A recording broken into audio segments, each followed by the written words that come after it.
Oi, meu nome é Ariana Menck e esse é o podcast Pra Não Passar em Branco. Dizem que o trabalho social é sobre ajudar o outro, mas quem vive isso de verdade sabe. É sobre transformação mútua. É sobre olhar para o mundo como ele é, cheio de injustiças, ausências, silêncios e ainda assim acreditar que é possível cuidar. Que é possível transformar. Cuidar do que parece pequeno, cuidar de quem a sociedade se acostumou a deixar para trás. Trabalho social é muito mais do que caridade. É política na prática, é presença constante e é resistência afetiva. É um compromisso que não termina quando o expediente acaba. E é sobre isso que a gente conversa hoje. O Brasil é um país com dezenas de milhões de pessoas em situação de pobreza. Em 2023, 1 em cada 5 jovens entre 15 e 29 anos não estudava e nem trabalhava no Brasil. Diante de números assim, é fácil cair na desesperança. Mas é justamente aí que o trabalho social entra, criando espaços de pertencimento onde antes havia abandono, formando redes onde havia solidão e acendendo caminhos onde só se via estatística. Hoje eu tenho o privilégio de receber uma amiga que transforma realidades todos os dias, com afeto, consistência e com coragem. A Beatriz Mansberger é fundadora do FADARES, Instituto de Desenvolvimento, Educação e Cidadania. Uma das ações do Instituto, Chefe Aprendiz, é um projeto social que nasceu em Paraisópolis e cresceu como uma semente que dá fruto. Com uma metodologia própria, o Chefe Aprendiz oferece oficinas de autoconhecimento, capacitação e formação culinária para jovens em situação de vulnerabilidade. Mas o mais bonito não é só o prato que eles aprendem a cozinhar, é o prato de futuro que se põe à mesa. Ali cada jovem descobre que pode, que merece e que é capaz. A Bia é formada em Gestão de Políticas Públicas pela USP, foi escoteira, estudante Waldorf, criadora do projeto Pequenos Autores, Grandes Histórias e uma apaixonada pelo impacto social que vem do vínculo. Em 2021, foi reconhecida pela Forbes Brasil na lista Under 30, na categoria de Gastronomia e Impacto Social. Mas, além de tudo isso, ela é mãe do Theo e da Core e sabe que nutrir é verbo que se conjuga dentro e fora de casa, e que decidiu ser mãe, mesmo consciente das mazelas do mundo, porque ela é dessas que temem ter fé nas pessoas. Ela acredita que é possível fazer política com ternura e que trabalho social de verdade é aquele que muda estruturas. Nesse episódio, a gente fala sobre juventude, gastronomia, autonomia, cuidado, escolhas e caminhos, mas principalmente sobre o poder de acreditar nas pessoas, nos encontros e na força que nasce quando a gente decide não deixar ninguém passar em branco. Bia. Tô pronta. Ai, ai. Bia, obrigada por ter vindo. Obrigada a você, Ari. Um prazer. Tá honra. Ter você. Tava pensando que a gente nunca conversou sem filho, eu e você ao vivo, assim. Então, essa é a primeira vez que a gente vai ter uma conversa sem interrupções, porque sempre tem 4 crianças na sala, né? E aí levanta para pegar um grito, outra hora a gente é campeã de deixar os papos pela metade, né? E aí, assim, ao longo desses fragmentos de conversa, eu acho que eu já sei né, muito do que eu vou te perguntar, eu já sei, mas vai ser um prazer te ouvir sem crianças gritando, não que não seja gostoso também às vezes, mas... Bia, eu acho que você é a única pessoa que eu conheço, assim, conheço pessoas que fazem trabalho voluntário e que têm alguma participação, né, em trabalhos sociais, mas você é a primeira e a única pessoa que eu conheço que tem uma vida dedicada a isso. E eu queria saber de onde nasceu essa vontade, assim, de você dedicar mesmo a sua vida para o outro, porque durante um período a gente fica lá pensando o que vai fazer no futuro. Vou ser médico, vou ser advogado, quero ganhar muito dinheiro. Em algum momento que estava todo mundo com essas ambições, você estava pensando que queria cuidar do outro. Como nasceu isso dentro de você? Eu acho que tem todo um processo...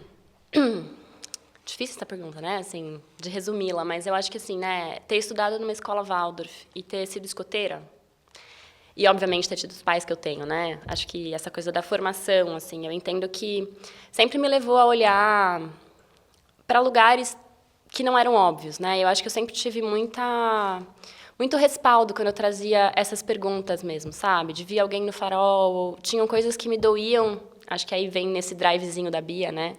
Mas tinham coisas que me doía desde muito cedo, assim.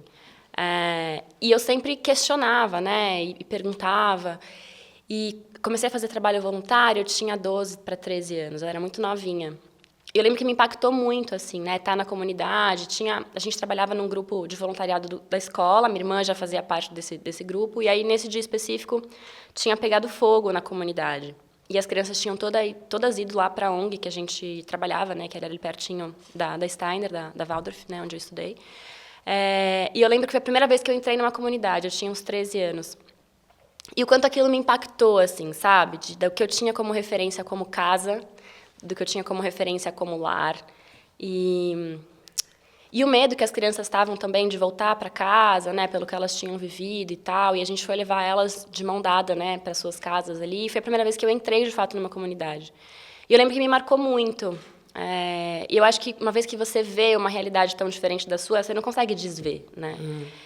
E eu acho que o trabalho voluntário, com certeza, assim, contribuiu muito para que eu visse além do mundo que eu vivia, né? Assim, para que eu conseguisse enxergar além dos muros da escola que eu estudava, além dos muros da casa que eu morava e tudo mais. Então, eu acho que uma vez que esse bichinho me picou, eu não conseguia desver, né? E eu sempre fui muito sensível, assim, à realidade do mundo. Então, quando eu fui prestar vestibular, eu era musicista, né? Nada a ver com o que eu faço hoje. Mas eu achava que a música, naquele momento, hoje eu vejo diferente, mas eu achava que a música não ia ter o impacto que eu queria ter no mundo, assim, né? E minha mãe estudava educação na USP, e ela falou para mim, nossa, eu vi um curso que é a sua cara, acabou de lançar, é um curso novo na USP da Zona Leste, né, que é a USP Leste, chama Gestão de Políticas Públicas, dá uma olhada. E eu estava para inscrever nos vestibulares, assim, eu estava prestando Relações Internacionais nas particulares, e aí eu prestei Gestão de Políticas Públicas na USP e passei, né? Porque geralmente, o pessoal da Waldorf não passa direto em vestibular e tal. Mas eu sempre curti estudar. Sim. Não era um curso absurdamente difícil, né? Assim, para passar. E aí eu passei, né? E aí fui lá fazer Gestão de Políticas Públicas.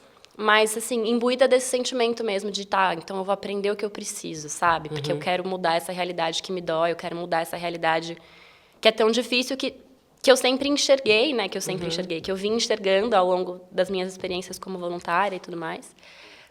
Mas nesse momento eu acho que ainda assim, vou aprender o que eu tenho que aprender, sem saber muito para onde eu ia, sabe? Sim. E é engraçado, você fala, né? Eu fui escoteira, estudei na Waldorf, você acha que isso tem alguma contribuição? Mas, assim, muitas pessoas foram escoteiras e a Waldorf forma alunos todos os anos.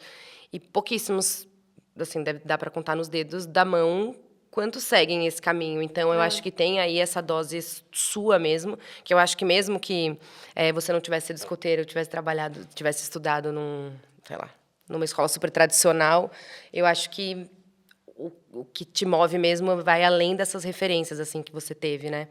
E entrar no curso, você provavelmente foi cheia de expectativas e de ideias, e eu imagino que a realidade seja um pouco diferente de todas aquelas expectativas que você inevitavelmente criou, né? Quando foi a primeira vez que você teve um choque assim de realidade, de eu acho que é mais difícil do que eu imaginava, isso que eu tô a fim de fazer? Acho que já no final do primeiro ano de faculdade, já, né, na USP Leste tem um processo que o primeiro ano eles chamam de ciclo básico. Então, você tem várias matérias com outros cursos, na verdade, né? Então, a gente tinha, sei lá, ciências da natureza, tinha estatística, tinha um monte de disciplinas, assim, que a gente fazia com o pessoal de sistema de informação, de têxtil e moda, de cultura e lazer, sei lá. Tinha alguns cursos lá, super diferentões, que a gente fazia todo mundo junto. Então, pouquíssimas matérias do primeiro ano, na verdade, né, do primeiro e segundo semestre, foram voltadas para a gestão de políticas públicas em si, né? Que aí junta ciências sociais, ciência política, economia, um pouquinho de direito, administração. Então, é um curso bem, bem completinho, assim. No segundo ano de faculdade, quando eu comecei a ter as matérias mais específicas mesmo, eu acho que foi quando veio o grande baque, assim, sabe? Porque quanto mais a gente estuda, eu acho que mais impotente a gente vai se sentindo, né? Sim. E aí me vi num processo depressivo. Acho que demorei um tanto para entender que era isso, né? Sempre fui muito comunicativa, né? Eu tocava, jogava, e eu sempre fui assim, sabe?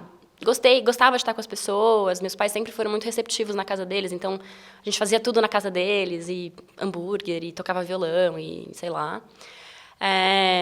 E aí eu sei que foi ali, eu acho que nesse segundo ano de faculdade, que eu cheguei num ponto, assim, eu tinha amidalite atrás de amidalite, e eu emagreci 10 quilos, e eu estava super fraca, assim, de verdade é quase como se eu não tivesse pele mesmo, sabe? Como se o mundo me invadisse, assim, diretamente, né?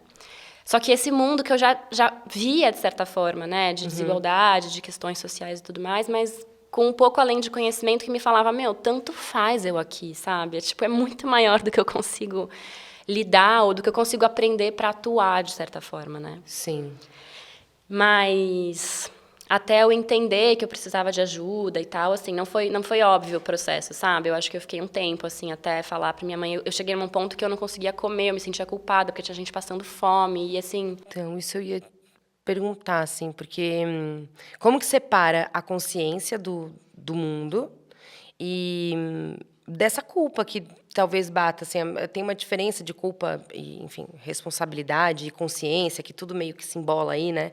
Mas como viver uma vida, a vida que você merece, né? Porque você viver a vida que você merece não quer dizer que as outras pessoas que não estão vivendo uma vida plena não mereçam também. Mas, infelizmente, a gente vive num mundo desigual. Como é conseguir se apropriar, se é que você consegue, dessa vida que é confortável, estando em contato diretamente com outras tão diferentes, assim? É um trabalho diário, né, Aira? Assim, acho que terapia, muita terapia. Eu tô medicada, né, acompanho com psiquiatra há bastante tempo, né, tanto ansiedade quanto depressão. E acho que nunca tomar como dado, né, assim, tá tudo certo, porque a vida acontece, a vida vem, né, as coisas estão o tempo todo se transformando, assim, e às vezes o que a gente via num momento, depois que eu fui mãe, por exemplo, eu comecei a ver tantas outras coisas que eu não via, né, assim, até em relação à maternidade mesmo. Mas, com certeza, culpa é uma tônica, assim, no meu processo, sabe? E não é trivial. Assim, não diria que, nossa, eu atingi o lugar da glória e agora, né? Acho que, assim, ele é um processo constante, assim, né? Como eu estou no dia a dia, constantemente em contato com situações muito diferentes das que eu tenho na minha vida, das que eu tenho, né, dos meus amigos, das pessoas que eu convivo, é uma desconstrução constante, né? Sim. E aí tem que ser também uma construção, uma reconstrução constante, porque senão se só desconstruir também não dá. Não dá muita coisa. Né? Porque a culpa, ela não serve de nada, né? Ela não transforma nada, assim. Então, e aí, ao mesmo tempo, eu imagino, deve ser tudo muito... É só uma confusão, porque conseguir olhar para a própria vida valorizando aquilo que se tem, com uma gratidão, e, ao mesmo tempo, não ignorar o que está em volta, assim, eu acho que realmente deve precisar de muita ajuda para conseguir lidar com isso. Porque a gente, num semáforo, o que me pega muito quando eu vejo em semáforo alguém com um bebê pequeno, assim, no colo, eu tenho, às vezes, crises de choro, assim, copiosas dentro do carro. Mas aí, o que eu posso fazer sobre isso, né? Eu acho que muita gente se comove, e eu sou uma dessas, e a maioria não sabe o que fazer com essa comoção, assim. E eu acho que todo mundo entra nesse lugar que você entrou na faculdade no segundo ano de não vai adiantar nada, sabe, nada que eu possa fazer vai mudar alguma coisa. Mas a verdade é que você conseguiu já promover muitas transformações, claro, não globais, mas em pequenos mundos você conseguiu, imagina, são 10 anos já de instituto, né? De chefe aprendiz. O instituto nasceu junto? O Pequenos Autores... Então, aí é isso, na faculdade... todo o processo, né, de terapia e então, psiquiatra e tudo mais. E eu descobri que eu adorava resolver problema, que uma das coisas que me fazia me movimentar no mundo era, tipo, resolver problema, né? Eu sempre fui do movimento, então acho que colocar... E eu tinha muito essa crítica, lembro também no meio acadêmico, assim, principalmente a USP, né? A USP tem uma escolha de ser muito acadêmica. Sim. E às vezes questionava alguns professores, tipo, tá, mas e a aplicabilidade disso? Tipo, você quer aplicabilidade, vai para um ensino técnico, sabe assim? Então, esse diálogo também, muitas vezes, entre a academia e o mundo real, ele é muito difícil de acontecer, né? Sim. E eu tinha muito essa vontade. Então, em uma das matérias que eu tive, que era de elaboração e avaliação de políticas públicas, a gente tinha que fazer um projeto. E aí eu falei assim, eu quero fazer um projeto que faça sentido no mundo, não quero fazer um projeto só para escrever num papel, Para né? ficar bonito, né? Para ficar bonito. E aí eu fiz o Pequenos Autores, Grandes Histórias, que é um projeto de oficinas lúdicas de escrita, né, que tenta trazer, a partir de brincadeiras, o interesse das crianças, a intimidade das crianças com essa coisa da escrita. Depois, pessoas de uma outra realidade, ou jovens do ensino médio, ou crianças de outro país, a gente já fez com o pessoal de Frankfurt, na Alemanha, ou mesmo corporativo, são outras pessoas de uma realidade diferente daquela das crianças, fazem as ilustrações. Então, o livro acaba por ser um retrato coletivo, né, dessa ponte, desse olhar entre mundos, das crianças que produzem os textos a partir das brincadeiras, mas também dos voluntários que ilustram esses textos e conhecem um mundo diferente do seu a partir desse processo da ilustração, né? E aí, por conta desse projeto, o pessoal da ONG, na época onde eu fiz o piloto, falou, faz um projeto para jovem, né? Eu tinha 22 na época, eu falei, Não quero fazer, né? Tipo, ai, faz porque é bom pra você ali do Olimpo, né? Sim. E aí eu sentei com os jovens para conversar e falei, o que vocês estão a fim de fazer? Pode ser qualquer coisa, você tem que vir aqui toda semana, assinar uma lista de presença e participar de alguma coisa comigo. E aí eles falaram, vamos fazer um Masterchef Paraisópolis.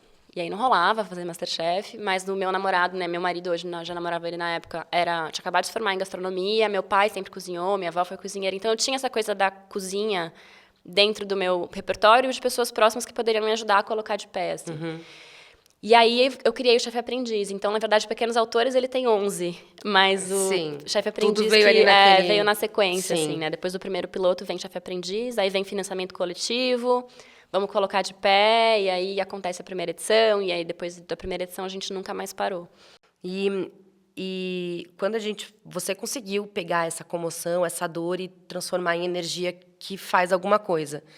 E o que você diria, assim, porque eu acho que a gente só tem sofrido de uma coisa global que é muito perigosa, que a gente está ficando indiferente, a gente está se acostumando com a mazela mesmo, com as coisas que a gente vê na rua, com o absurdo, enfim, com o que deveria ser impensável. A gente tem se acostumado com isso, então a gente está meio anestesiado dessa realidade, de tanto ver, mas ainda muitos de nós, assim, a gente ainda se comove, mas não sabe o que fazer com isso. O que você diria para pessoas que se comovem, que conseguem sentir o peso, né, do que vem na rua, do que fica sabendo, mas acha que, sei lá, bota no bolso e segue a vida, assim.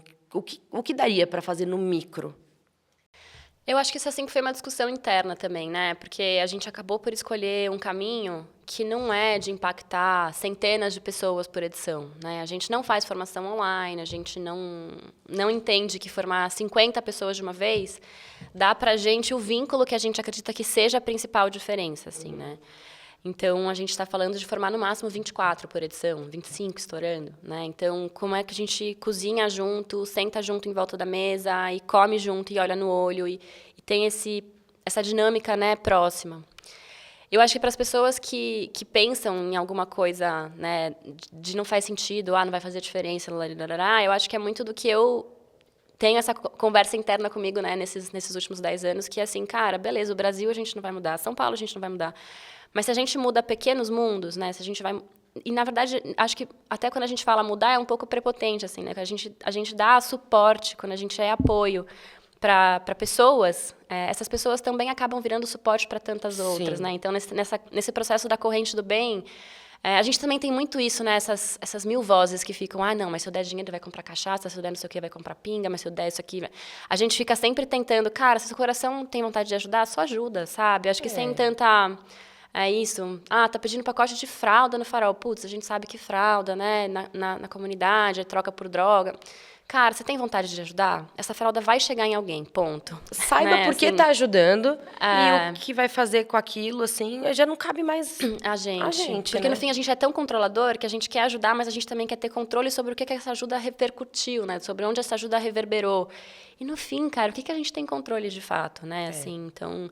E acho que sempre apoiar projetos, né? A gente vive fazendo ações, jantares beneficentes, a gente tem doação recorrente, que a pessoa pode cadastrar cartão de crédito ou fazer Pix, enfim.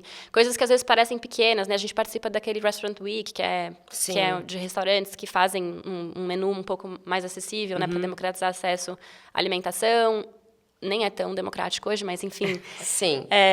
Mas, assim, acho que as ONGs, né, as iniciativas sociais, normalmente fazem coisas que as pessoas podem ou voluntariar, ou participar, ou, enfim, né, coisas que, às vezes, eu não tenho coragem de ajudar na rua, ou, né, enfim, mas acho que sempre se associar a alguma organização que você acredite, que você conheça, e participar dessas iniciativas, dessas ações que são promovidas, né, sempre muito... Às vezes, para a pessoa é tipo, é só um jantar. Nossa, para a gente é tipo, uau, a gente conseguiu vender todo o jantar, sabe? Sim. Assim? E essa é uma pergunta, assim, porque é como que as ONGs sobrevivem?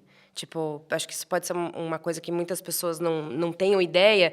E eu já vi, assim, comentários de, porque essas ONGs só servem para lavar dinheiro, para... Enfim, existe ainda uma descredibilização de muitas ONGs, especialmente ambientais. Eu já ouvi pessoas botando em xeque a idoneidade de algumas organizações, mas você está aí já há 10 anos nessa, e como que sobrevive um projeto social?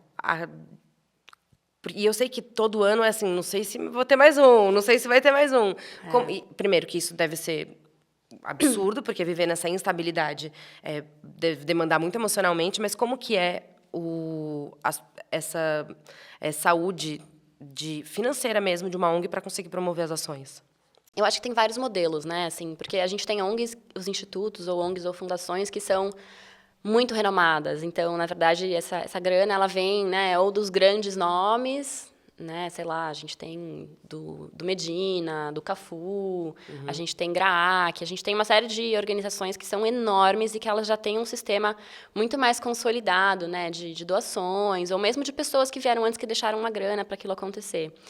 Eu brinco que ser empreendedora social é um baita desafio, né, nesse sentido de que a gente... Empreender no Brasil é difícil, agora imagina empreender socialmente, né? Sim. Eu acho que tem uma coisa que eu costumo falar, que as pessoas, quando falam, nossa, mas você trabalha com o quê? Eu falo, eu toco uma ONG, mas com o que você trabalha? Eu falo, não, eu toco uma ONG, né? Mas você ganha dinheiro com isso?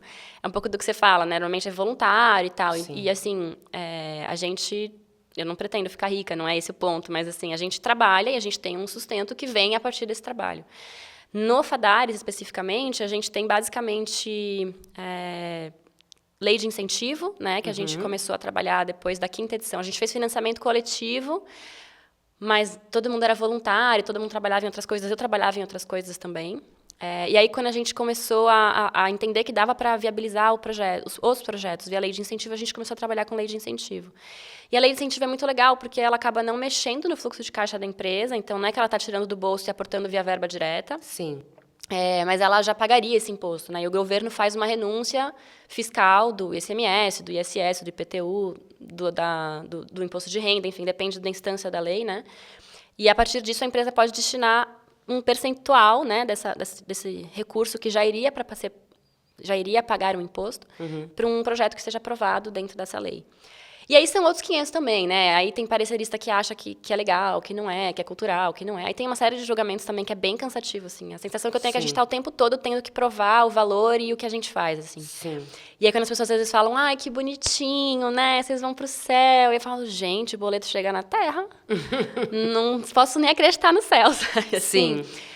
Mas tem um pouco dessa visão, desse estigma sobre o profissional do terceiro setor, né? De ser uma coisa bonitinha, que porque a galera carente. Eu falo, gente, carente do quê? Sabe assim? Sim. A gente tem uma série de estigmas mesmo, né, sobre esse profissional do terceiro setor e sobre a própria atuação do terceiro setor. Que, lavagem de dinheiro, porque... Mas tem muita gente fazendo muita coisa legal, muita coisa séria. E é muito louco, né, Ari? Porque, querendo ou não, quando você pensa assim, alguém que ganha muita grana, você nunca vai pensar numa pessoa que toca uma ONG, né? Mas quando as pessoas julgam, né, ou colocam pra gente essa questão do dinheiro, às vezes é feio, sabe? Não pode falar de dinheiro. Ou você fala de impacto ou você fala de dinheiro. As duas coisas você não pode falar. Então, eu sinto que é um constante desafio, não só em termos de captação, mas em termos de afirmação e de convencimento sobre a importância do nosso trabalho, sabe? Sim, deve ser muito desgastante mesmo. E é isso, nada está garantido, né? Nada tá posto. Então, não é que você tem clientes ali você tem uma base de clientes que você ativa mensalmente. Não, você depende realmente de uma lei, mas que também são pessoas que têm leituras variadas sobre o seu formato de atuação. Então, eu imagino o quanto isso deve ser desgastante, mas eu acho que isso é muito legal a gente falar. Quando a gente fala de leis de incentivo, eu acho que falta um conhecimento mesmo, geral, e entra num lugar meio pejorativo, de que está tirando dinheiro do governo, sei lá. Tem uma leitura meio esquisita, mas são empresas, é o setor privado, que ia recolher, de qualquer forma, esse imposto, e existe algumas categorias ali de ações, seja da cultura, do impacto, que você, ao invés de do governo recolher integralmente, parte você pode escolher, né, destinar diretamente para uma instituição. E, no final das contas, quando a gente está falando de uma instituição que está cuidando de jovens em situação de vulnerabilidade, é obrigação do governo também fazer isso. Então, se você está destinando para uma verba para esse fim, você não está nem desviando o fim do dinheiro, porque o governo também teria que estar cuidando dessas pessoas, e, às vezes, essas instituições menores, a gente vive uma grande descrença no governo há muitos anos, entra governo, sai governo, a gente sempre fica, né, pô, mas para onde está indo? Por que a gente vê tanta, né, coisa ruim na rua ainda? Então, eu acho que, sei lá, se alguém que está ouvindo é empreendedor, recolhe imposto, eu acho que vale estudar sobre essa possibilidade e fazer essa grana que já seria recolhida e para um destino que você saiba. Não querendo entrar naquele negócio do controle, mas saber, de fato, pô, Sim. que legal, eu ajudei essa instituição que está fazendo isso. E o governo é muito grande, né, a área. Assim, quando a gente pensa Brasil, é um continente. As organizações sociais, né, as organizações sociais, os institutos, as fundações, querendo ou não, a gente tem uma capilaridade de estar em lugares onde o governo não consegue chegar, porque a gente consegue estar na comunidade, a gente consegue estar, num território de uma forma mais rápida, em primeiro lugar, porque a gente não tem toda a morosidade do sistema, e também mais próxima, né? Porque não dá para o governo estar próximo como a gente está, assim, sentar na mesa. Não dá, entendeu? Vocês vão no micro mesmo, né? É isso. Então, eu acho que, nesse sentido, eu acho que um não exclui o outro, sabe? Eu acho que tem espaço para todo mundo atuar, né? Nesse sentido, assim. E as leis é isso. A gente tem tanto a nível municipal, quanto estadual quanto federal. Então, tem lei do esporte, tem fundo do idoso, tem os fundos também, né? Além das leis, tem os fundos. Então, tem muita possibilidade, assim, de aporte, né? Para as empresas. E nesses 10 anos de chefe aprendiz, assim, você consegue, sei lá, dividir com a gente, assim, alguma pessoa, alguma história que tenha sido muito marcante e que você tenha visto na prática, cara, o que eu faço tem muito valor, assim, olha essa transformação que foi capaz de acontecer na vida dessa pessoa através de uma preparação que a gente conseguiu promover, e é isso, cada pessoa que existe no mundo, ela está dentro de estruturas, e então, se tem uma peça daquela estrutura que é transformada, existe uma chance muito grande dessa transformação seguir adiante, né? Porque eu imagino que você deva ter que se alimentar dessas histórias, de não, vale a pena o que eu estou fazendo, o que eu estou fazendo é importante. Você consegue dividir com a gente, assim, alguma coisa que tenha te marcado muito nesse tempo? Dentro do chefe aprendiz especificamente, né, a gente tem 3 eixos curriculares. A gente tem o mundo interno, o mundo do trabalho e o mundo da cozinha. O mundo interno ele está muito mais voltado para lugares de autoconhecimento, de alfabetização emocional, né, entre aspas aqui, mas de como a gente percebe, entende e fala sobre emoções e sentimentos. Qual a diferença entre emoção e sentimento? O que é um fato, o que é um julgamento? A gente vai falar de Declaração Universal dos Direitos Humanos para a gente conseguir entender, a partir do que acontece na Segunda Guerra, como que a gente tem as políticas públicas hoje, principalmente na assistência e na saúde, voltadas para dar suporte, para que a gente tenha um mínimo de dignidade, né? Para que a gente tenha um mínimo de suporte. Em termos quando a gente tem questões de violência, abuso, questões de abuso de substância química, ou questões LGBTQIA+, racismo. Então, tem uma série de coisas que hoje o governo e outros canais, né, enfim, até de terceiro setor e outras instituições, que oferecem suporte para esse tipo de situação. Então, quando a gente fala em chefe aprendiz, principalmente, o que a gente está falando é que é desenvolvimento de pessoas. A cozinha ela é o nosso espaço, ele é o nosso cenário em comum. Mas, para mim, um jovem que foi para a cozinha e que mora na Austrália e cozinha, né, que foi vencedor da primeira edição, um jovem que acabou, né, ao longo do processo da edição, tendo algumas questões, foi preso, sai e fala, eu preciso de R$500 para começar a minha vida, eu não tenho ninguém. Se você não me der esse dinheiro, eu vou fazer caca de novo, entendeu? Sim. Eu acho que são muitos extremos, assim, sabe? Ou alguém que foi preso injustamente pela cor errada, no lugar errado, na hora errada, e a gente consegue ajudar nesse processo de soltura, né? Então, eu acho que eu diria que são várias histórias que a gente entende que, não que a gente mudou, mas que a gente foi um suporte muito necessário para aquele momento da vida daquele jovem ou daquela pessoa, né? Porque hoje a gente trabalha, além dos jovens, a gente tem trabalhado com jovens 60 a mais também. A gente hoje, na última edição que a gente fez, o mais jovem tinha 18 e a mais jovem tinha 62. Então, que legal. a gente hoje tem uma troca etária muito legal.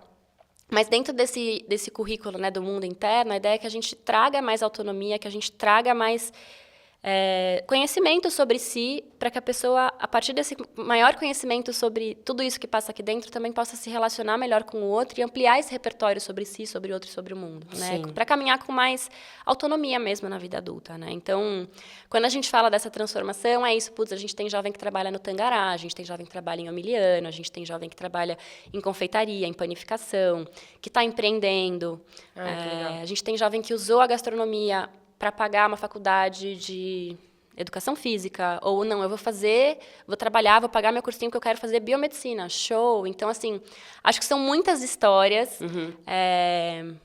e que tem os seus formatos diferentes, né, que vingaram na gastronomia, ou não, a maior parte, sim, hoje, né, do Chefe Aprendiz especificamente, está na gastronomia, mas tem muitos outros caminhos de escuta, de acolhimento e de impacto, de certa forma, né? Acho que nesse processo de se propor a ser apoio, a ser rede de apoio, de certa forma, né? Ô, Bia, e assim, você foi a fundadora, isso é uma coisa que nasceu com você e já faz mais de 10 anos. E aí, quando você pensa nisso, né, a pessoa que fundou, ela é a fundadora e hoje tem 10 anos, é uma estrutura consolidada, mas assim, gente, a Bia respira isso, ela tá ali, ela tá, às vezes, quarta-feira de manhã, eu tô indo para a comunidade, você tá no dia a dia o tempo inteiro, há 10 anos, olhando nos olhos dessas pessoas, ouvindo essas histórias de perto, você não se distanciou do propósito, e você está todo dia ali teimando naquilo que você escolheu fazer. Como você, se é que é possível, não se envolver emocionalmente mesmo, individualmente, porque assim, emocionalmente com o seu projeto, você inevitavelmente está envolvida, e eu acho que a longevidade do projeto se dá também a isso. Mas e essas histórias individuais, assim, das pessoas que têm nome, sobrenome, tem pai, tem mãe, às vezes tem nem rosto, pai nem mãe. ou nem pai nem mãe, mas como que você não se envolve pessoalmente com essas pessoas? Dá para não se envolver, de voltar para casa e que a gente desliga o computador, fecha o livro e você? É muito difícil, assim, não se envolver, né? Assim, acho que tem algumas histórias que às vezes pedem uma presença maior. Hoje, né, não sou só eu, acho que, né, nada se faz sozinho, mas a gente tem uma equipe que, em alguns momentos, a gente precisa de suporte externo também, sabe? A gente traz pessoas para ajudar a gente nessa vivência e nesse entender esse nosso limite, porque a gente não é governo, né?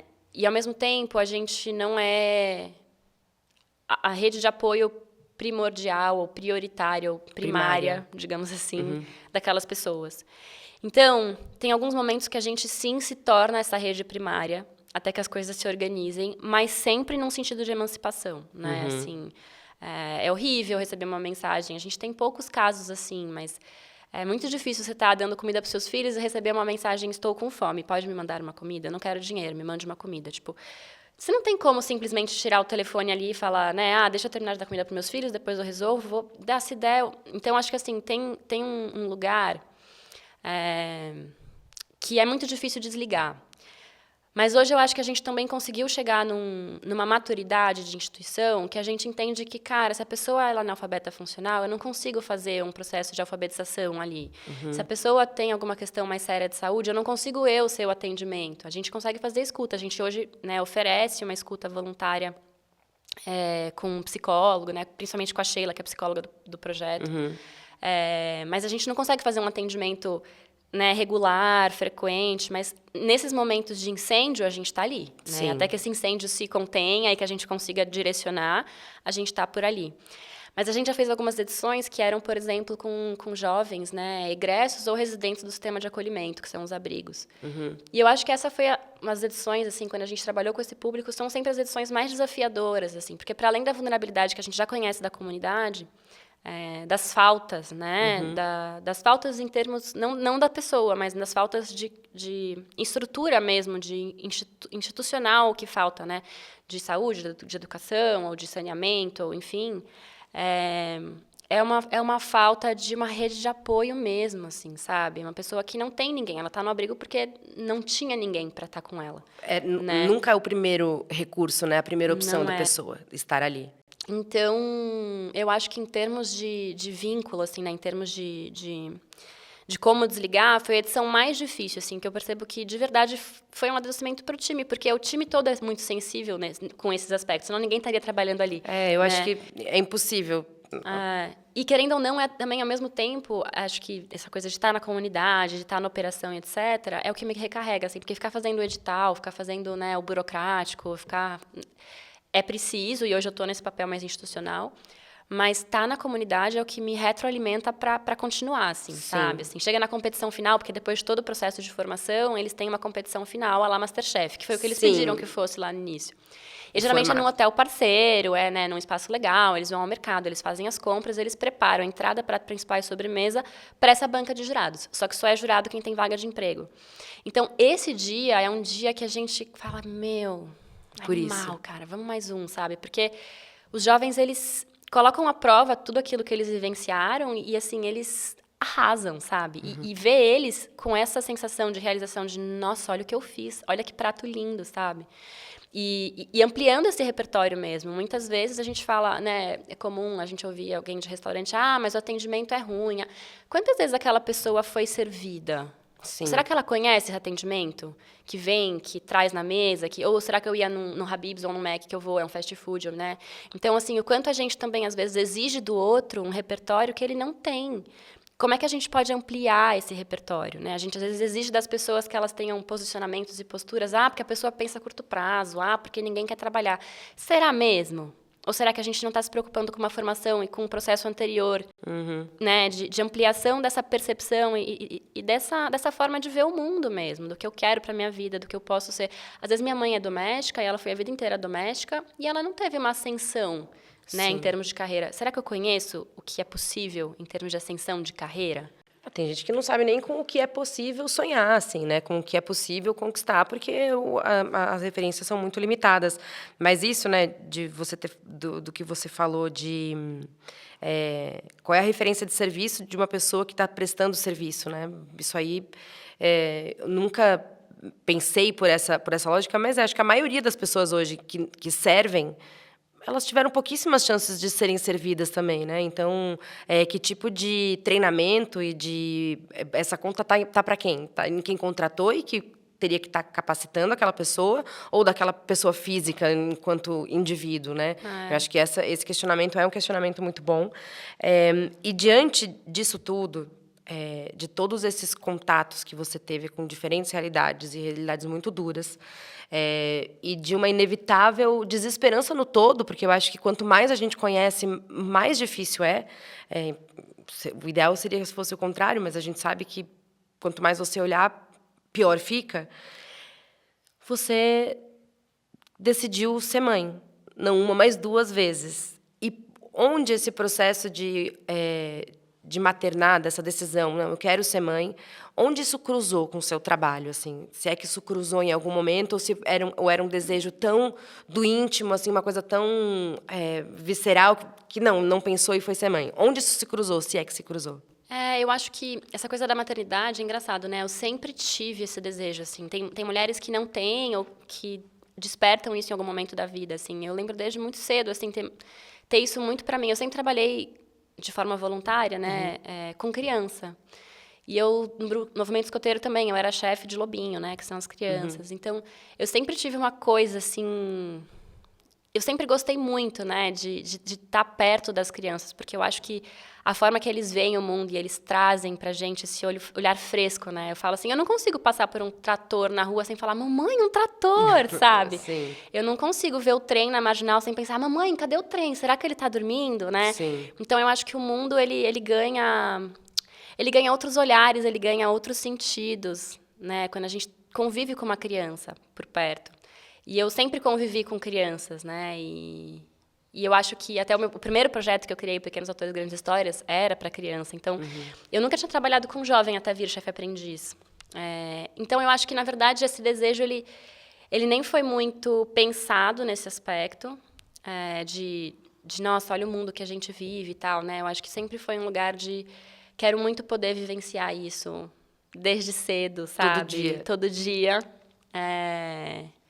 E é transformador, né, a área, assim, é absurdo, assim. Acho que aí, assim, a gente também coloca começa a colocar em perspectiva tantas outras coisas, né? Tanto que no Instituto, quando a gente começou, 22 anos, né? A casa dos meus pais era a sede, a gente era financiamento coletivo, todo mundo voluntário.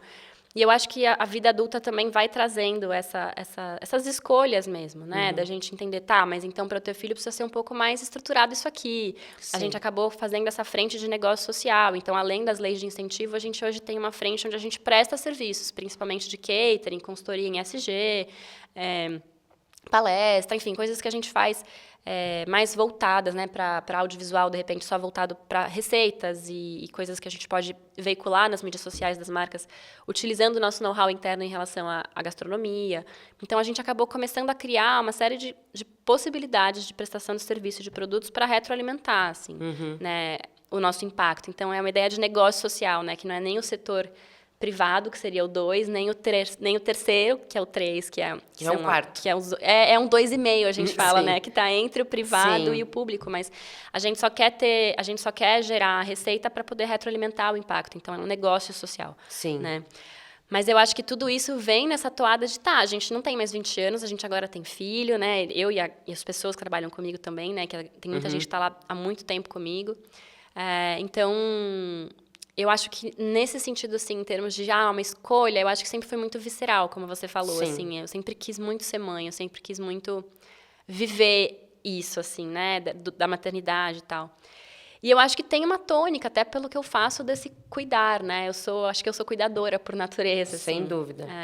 Então, enfim, acho que não foi uma reflexão muito racional, não. E você tem, o seu mais velho tem 4 anos e você tem a Cora que tem 1 ano e meio, né? E como preservar a infância deles, no sentido de manter esse olhar bonito para o mundo,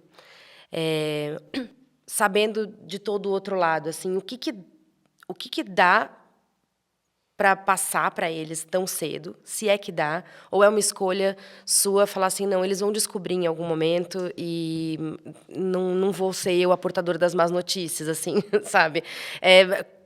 Como que isso funciona na sua escolha de guiar essas crianças?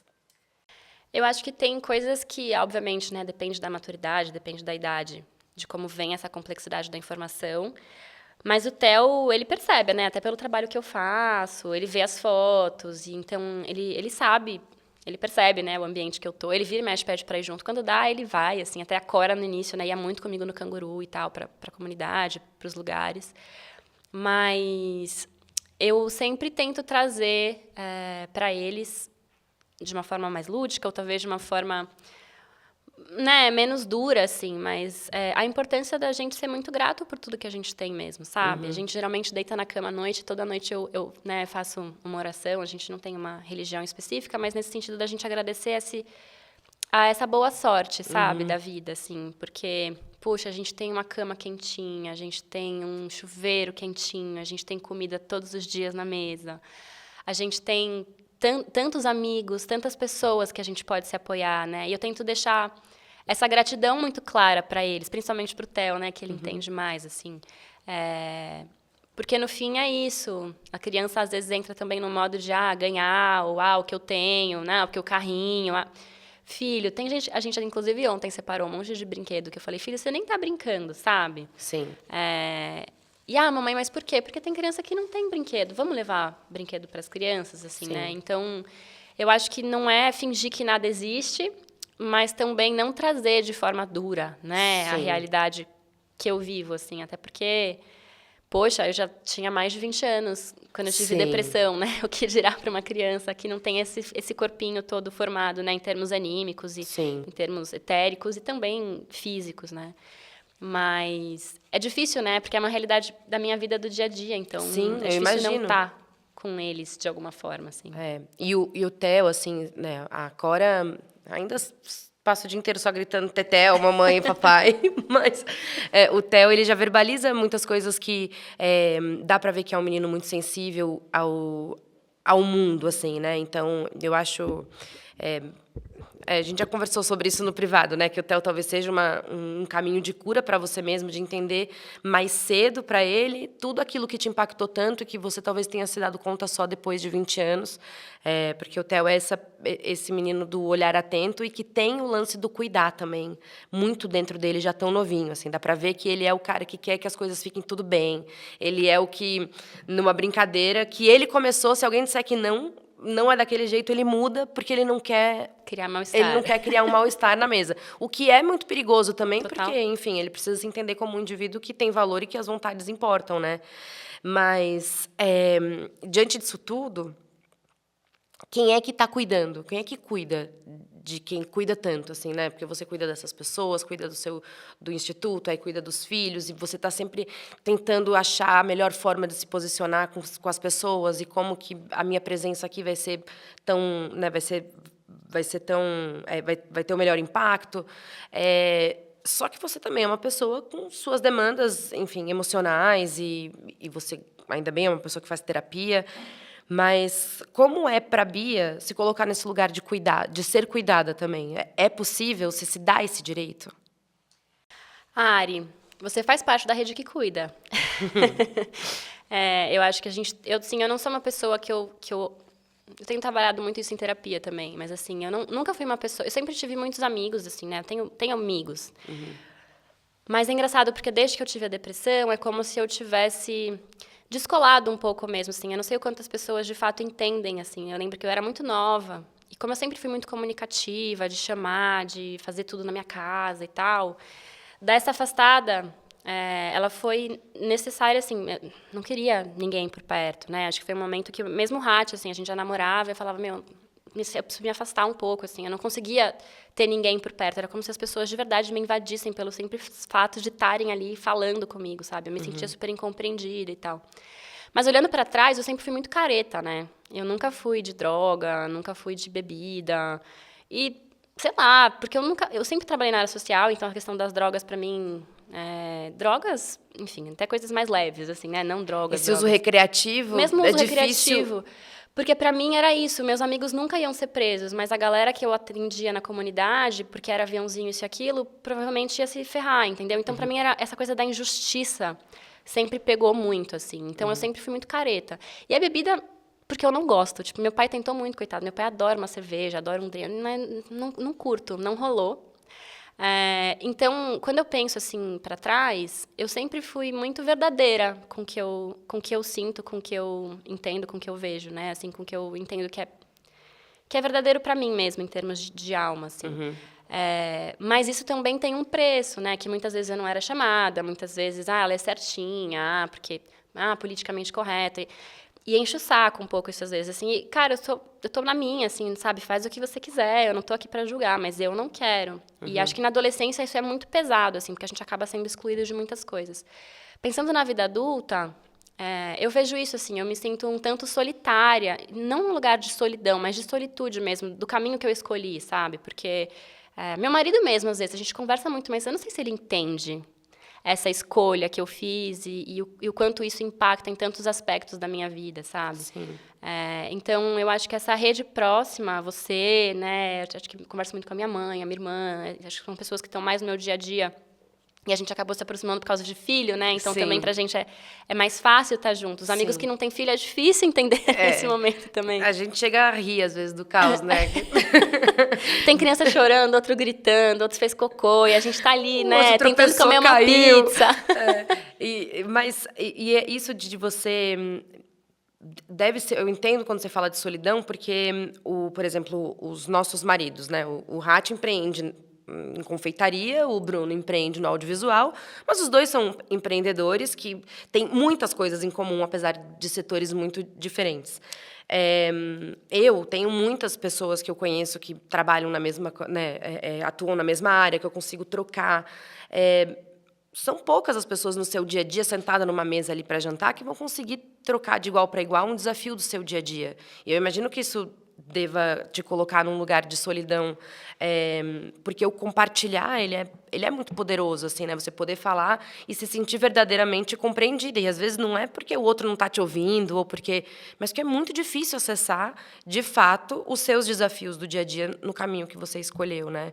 Então, tem que estar muito munido enfim, de afeto, dessa rede que é a terapia, que é a família, enfim, para conseguir atravessar, porque eu imagino que motivos para desistir não faltem também, né? Não.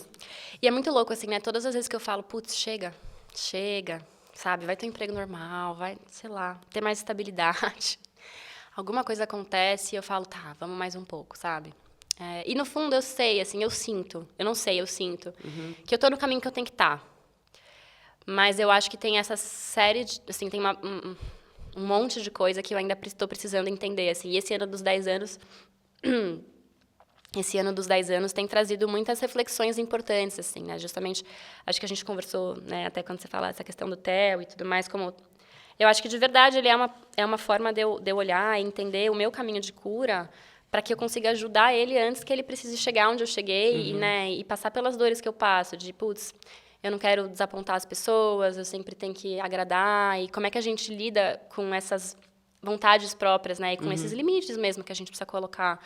Mas e ao mesmo tempo é isso, né? Ao mesmo tempo que eu tenho essa necessidade de ser aceita e de fazer parte, eu tenho essa solitude, né? Assim, e, de novo, não no sentido pejorativo, mas... Sim. Então, eu acho que essa complexidade humana, né, Ari, assim, não tem receita de bolo.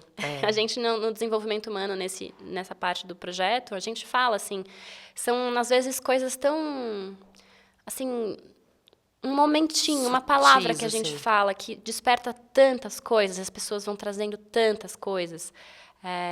E rola choro, e rola abraço, e rola risada, e rola essa reflexão mesmo sobre... A gente brinca, né, o quanto esse nosso Hitler interno muitas vezes vai mandando as pessoas para a câmara de gás por simplesmente pensarem diferente, ou serem diferente, ou estarem diferente, né? Eu acho que, óbvio, tem limites, até por isso a gente tem uma Declaração Universal dos Direitos Humanos que vem no pós-Segunda Guerra, tentando balizar um pouco, né, quais são esses limites toleráveis, né, do que a gente está falando de dignidade e respeito, mas o quanto a gente também, nessas comparações o tempo todo, nessa necessidade de ser aceito o tempo todo, no meu caso, né, especificamente, é um aprendizado imenso para mim, assim, né, essa coisa de, não, tem hora que eu não consigo alfabetizar, não é meu papel.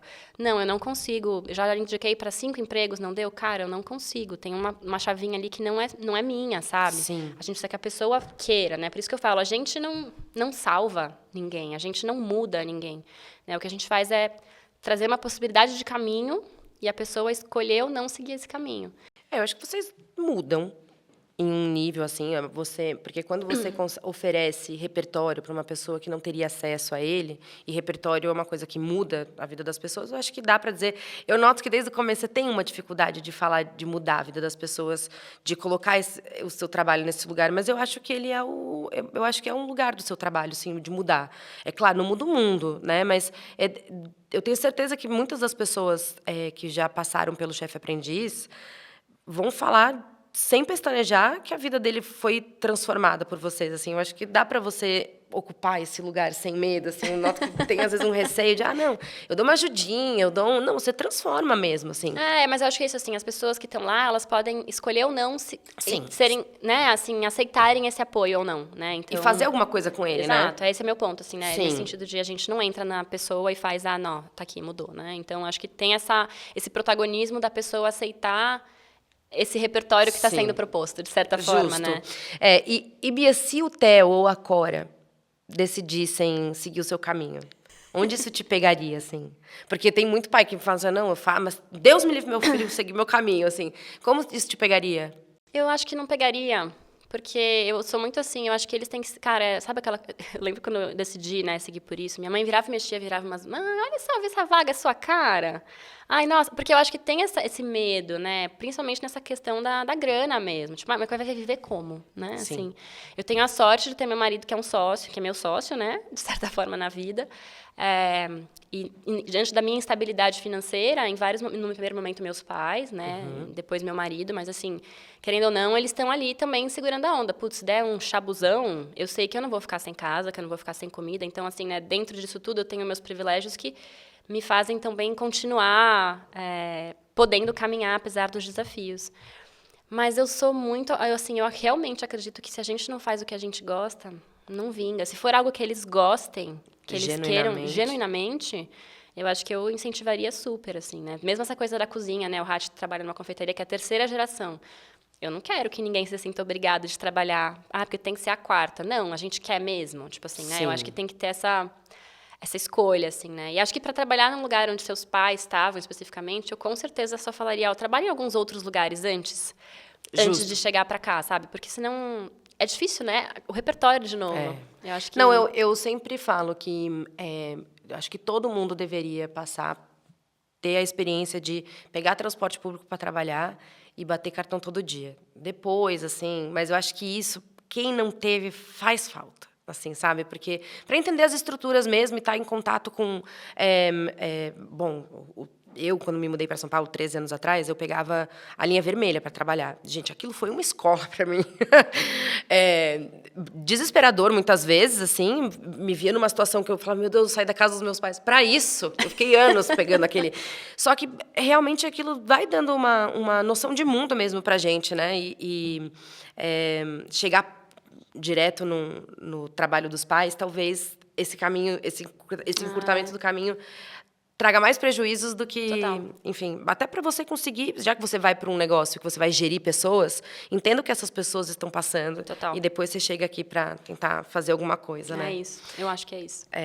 E Bia, hoje, você tem um trabalho que passa o tempo inteiro pelo afeto, assim. E as políticas públicas, no geral, acho que é mais difícil que tem essa coisa mais humana. É tudo meio número, estatística, edital. Qual é o papel do afeto dentro de um trabalho de políticas públicas de impacto social, ao seu ver? Eu acho que a minha alma é afeto. Então, dificilmente eu consigo imaginar um trabalho no mundo que fosse realizado pelas minhas mãos, assim, né, a serviço de alguma forma, de algum trabalho que não passasse por um afeto genuíno mesmo, sabe? De um olhar no olho sincero, de tá tudo bem, real, sabe? Eu acho que quando a gente pensa em governo, né, quando a gente falou assim, é muito grande, né, é continental, então é muito fácil a gente cair nessa frieza dos números mesmo, né, da estatística. Mas quando a gente consegue entender que atrás de cada estatística, de cada número, tem uma pessoa, né, em sofrimento, ou em busca, ou esperançosa, ou com sonhos, é muito difícil a gente desver isso de novo, né? Então, no Pequenos, assim, acho que tudo que a gente faz no Instituto Pequenos Autores, o Chefe Aprendiz, a Feira Cultural, os nossos workshops gratuitos, as rodas de conversa, tudo que a gente promove tem esse olhar de vamos sentar e se olhar no olho, sabe? Vamos fazer uma coisa juntos, mas juntos mesmo, sabe assim? Então, pensando em termos de política pública, eu acho que é o papel dessas organizações menores mesmo, né? Essa coisa do afeto, do cuidado. A gente entende, e eu entendo, que é a partir do vínculo que as coisas podem se transformar. Sim. Porque se eu não me vinculo, né? Se não ecoa, é muito difícil. Quando a gente está falando num processo de desenvolvimento, né? Eu falo desenvolver. Você está desenvolvendo uma coisa não necessariamente é confortável. Sim. Então, se eu não estou num espaço onde eu tenho um afeto, onde eu tenho um acolhimento, provavelmente eu não vou topar esse processo, Sim. sabe? Mas a gente também tem que ter uma retaguarda absurda para dar conta de tudo que vem a se desenvolver e desabrochar, uma vez que a gente está disposto a desenvolver essas camadas, esses processos, né? Então, a gente, enquanto instituto, tenta ser esse lugar seguro para este processo desse desenvolvimento, né? E sempre através do afeto. A gente tem visto, né? Eu recentemente... Tenho visto, inclusive, antes da gente para bater esse papo, vi notícias de de uma queda no número absoluto de pessoas em situação de pobreza, num aumento de empregabilidade entre os jovens. E aí a gente está falando de números, né? De cair, vou falar números hipotéticos, tá, gente? De 16% para 12%. Mas, cara, 12% é tanta coisa, né? Então, aquelas pessoas que ainda estão nos 12% de vulnerabilidade, de pobreza, enfim, de desemprego... de fome, né? De fome, tem um nível de fome e muito grande. Como é que ainda dá para se alegrar com essa diminuição, sendo que isso aqui é muita gente, isso aqui são países, é um número que povoariam países inteiros, né? Então, eu entendo que quando a gente fala no âmbito macro, e eu acho que não daria para ser diferente, dadas as proporções, né, continentais do nosso país, realmente vira só o número pelo número, por isso que pessoas dispostas a fazerem trabalhos como o seu, né, o Instituto, que já está aí há mais de 10 anos, na teimosia de acreditar, é tão importante, porque, porque numa notícia boa, já estamos indo bem, tem muita coisa que não está indo, e eu acho que essas instituições menores é que estão ali no dia a dia, independente das manchetes, estão ali vendo na prática o que ainda precisa ser feito. E, querendo ou não, né, Ari, eu acho que a gente tem também, assim, é muito delicado esse lugar de quanto a gente se anima, mas a gente também entende, né, que não foi feito. Porque se a gente também só o tempo todo olhar para a falta, de novo, paralisa, né? Sim.